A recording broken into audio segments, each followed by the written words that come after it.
পক্ষ থেকে সাধুবাদ জানাই, তারাই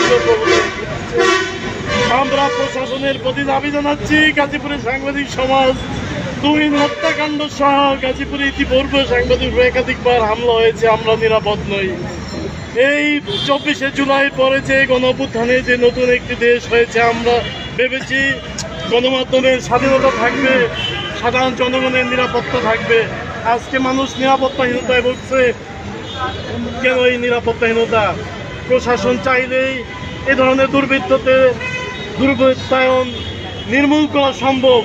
আমরা দাবি করছি অতি দ্রুত এই তুহিন হত্যাকাণ্ডে, এবং গতকালকে একজন সাংবাদিক আনোয়ারকে থেতলি ইট দিয়ে নৃশংসভাবে হত্যার চেষ্টা করেছে, সে মৃত্যুর সাথে পাঞ্জা ধরছে। আমরা চাই এই অপরাধীরা, তারা যদি রাষ্ট্রের কোনো ক্ষমতাসীনদের আশ্রয় প্রশ্রয় হোক না কেন, তারা যত বড় আশ্রয় অধীনে থাকুক না কেন, তাদেরকে দ্রুত গ্রেপ্তার করে দৃষ্টান্ত উদাহরণ করবেন। না হলে গাজীপুরের জনগণ রাস্তায় নামবে। তার প্রমাণ আজকে তৌহিদি জনতা ইসলামী আন্দোলন ঘটনার সাথে সাথে দেখিয়েছে। আমরা ইসলামী আন্দোলন আসতে থাকবে ইনশাআল্লাহ। আমরা দ্রুত গ্রেপ্তার চাই। আমাদের প্রিয় সহকর্মীরা, সাংবাদিক ভাইয়েরা, আপনারাও সোচ্চার হন। আজকে আমি এই বার্তাই দিচ্ছি আপনাদেরকে, আমরা যদি একতাবদ্ধভাবে আন্দোলন না করি, আজকে তুহিন গেছে, কালকে আমি যাব। তুহিনের আইডি থেকে 4 ঘন্টা আগে পোস্ট আছে, রাষ্ট্রের কল্যাণ নিয়ে সে পোস্ট করেছে।